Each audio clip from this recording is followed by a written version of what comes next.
घर का वेस्ट ऐसी चीज़ों से भरा होता है जिनको हम गार्बेज समझकर फेंक देते हैं, लेकिन यही जो वेस्ट मटेरियल होता है बाज़ औक़ात हमारे घर क्या किचन की बड़ी से बड़ी मुश्किल को इंतहाई आसान कर देता है और हम मिनटों सेकंडों में अपने हर काम आसानी से निपटा लेते हैं और सफाई की तरफ भी तवज्जो देते हैं। तो आज हम इन्हीं बेकार चीज़ों को लेकर एक ऐसे DIY बनाएंगे जो आपकी बड़ी मुश्किल को करेगा मिनटों में आसान।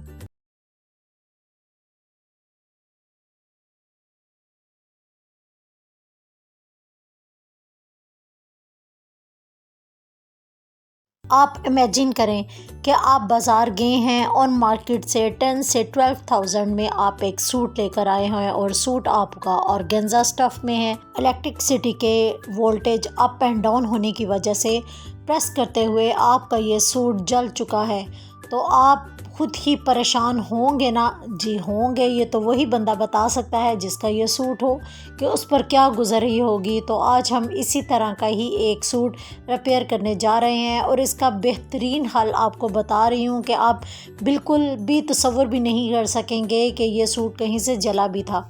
तो इसका मैंने ये हल निकाला था कि दुपट्टा जो है वो हमारा चारों तरफ से बॉर्डर एम्ब्रॉयडरी में हुआ था और अब इसकी हमने बॉर्डर की कटिंग की है। जितना मेरा जो है वो जला हुआ पैच था उसी हिसाब से मैंने इसकी कटिंग कर ली है। अब ये जो बॉर्डर हमने एक्स्ट्रा उतारा था उसको मैंने इसके ऊपर ही गुम सिलाई के साथ स्टिच कर दिया है। तो इस तरह हमारा दुपट्टा जो है वो बिल्कुल महसूस भी नहीं हो रहा कि कहीं से हमने इसकी कटिंग भी की थी। अब जो हमने एक्स्ट्रा कपड़ा उतारा था इसमें 2 पीस ऐसे थे जिनके ऊपर एम्ब्रॉयडरी थी, तो ये दोनों पीस मैंने उतार कर एक साइड पे कर लिए हैं और सेंटर वाला सूट का पीस मैंने एक साइड पर कर दिया है।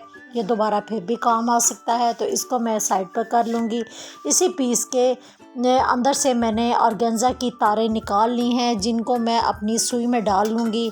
तो जो एम्ब्रॉयडरी के पीस हमने उतारे थे उनको मैंने पहले काविया करना है, क्योंकि काविया करना बेहतर इसलिए रहेगा कि इसके ऊपर से जब हम लगाएंगे तो तारे निकलने का डर होता है, इसलिए मैं इसको पहले काविया करूंगी और काविया करने के बाद इसको पिन अप कर कर हम किस तरीके से लगाएंगे तो ये हम बाद में देखेंगे। तो पहले हम अपने पीस को काविया करते हैं। काविया आपके पास नहीं है तो आप परेशान ना हो, नाइफ़ को आप गर्म करके इससे तारों को भी जला सकते हैं। इस तरह जो एक्स्ट्रा तारें निकली हुई हैं कटिंग करने के बाद, इनको जब हम गरम नाइफ़ लगाएंगे तो इसकी एक्स्ट्रा तारें बिल्कुल जल जाएंगी और इसके जो एजेस हैं वो बिल्कुल लॉक हो जाएंगे। इस तरीके से आपका जो पीस है वो अच्छे तरीके से काविया भी हो जाएगा।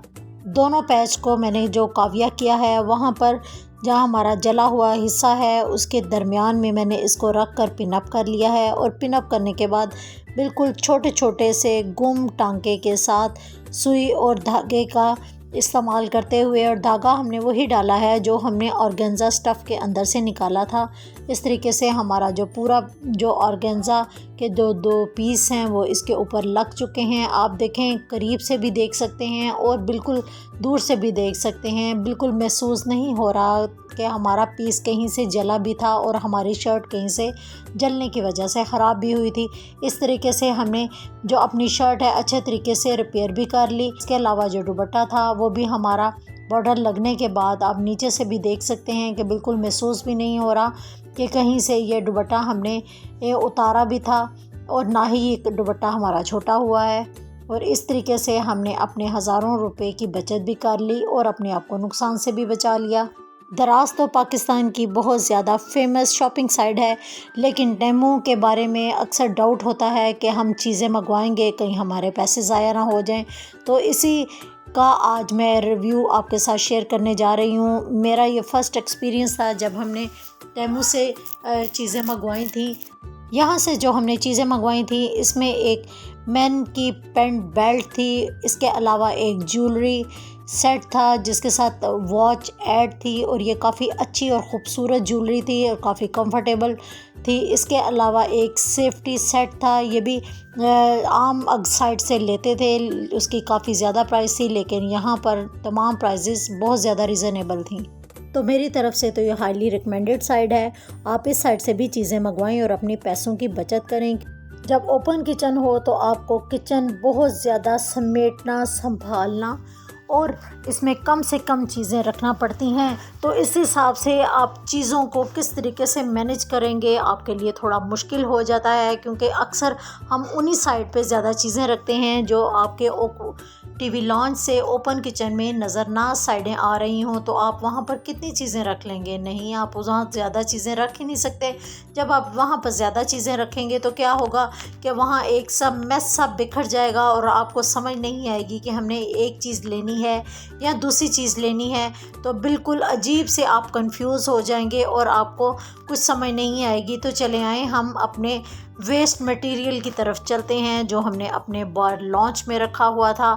ये वो शीट्स थी जो हमने सीलिंग के दौरान वेस्ट हो चुकी थी और मैंने उठाकर इनको बाहर वाले लॉन्च में रख दिया हुआ था। आज हम इन्हीं शीट को इस्तेमाल करते हुए अपने पैसे बचाएंगे। अक्सर ये होता है कि इस टाइप के जो DIY होते हैं हम दराज से मंगवाते हैं और बहुत ज़्यादा कॉस्टली आते हैं, लेकिन आज हम इन्हीं बेकार शीट को यूज़ करते हुए अपने किचन की बड़ी से बड़ी मुश्किल को हम मिनटों में आसान कर लेंगे। इस टाइप के DIY आप बनाकर कारोबार भी कर सकते हैं और इनको ऑनलाइन सेल आउट करके अच्छा खासा मुनाफा भी कमा सकते हैं। इन शीट को काटना कोई मुश्किल काम नहीं है। अगर तो आपके पास आपकी वुडन आरी मौजूद है तो आप ये आराम से कटिंग कर सकते हैं, लेकिन अगर आपके पास वुडन आरी नहीं है तो ये उन बहनों के लिए ये तरीका बता देती हूँ जिनके पास आरी नहीं मौजूद, तो वो ये काम कर सकती हैं। पहले मैंने नाइफ़ के साथ इसको मार्क कर लिया है और काफ़ी गहरी दर्ज लगाई है और उसके बाद उस दर्ज के अंदर मैंने पानी डाल दिया है। पानी डालने से ये हुआ है कि जो प्लास्टर ऑफ पेरिस है थोड़ी अपनी पकड़ को लूज़ कर लेगा और इस तरीके से जब आप इसके ऊपर नाइफ़ लगाएंगे तो डस्ट भी नहीं उड़ेगी और ये सख्ती इसकी कम होने की वजह से आसानी से जो प्लास्टर ऑफ पेरिस है वो नरम हो जाएगा और आसानी से इसकी शीट जो जहाँ पर निशान लगा रहे हैं वो दोनों शीटें अलग हो जाएंगी।